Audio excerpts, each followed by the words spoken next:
It's the Earl of Real Estate, Robert Earl, with the Reston, Virginia Single-Family Homes Market Report for Friday the 18th, 2011. The number of single-family homes available for sale in Reston, Virginia is 49, and that number is ticking up from the previous weeks.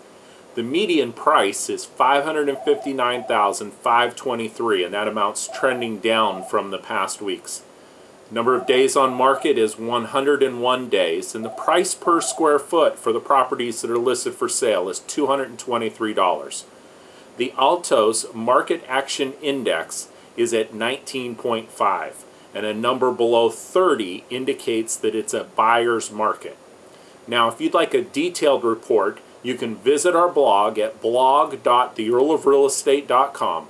Or if you'd like a specific analysis for your property if you're considering selling in the spring marketplace, give us a call, 571-926-9230. Make it a great day.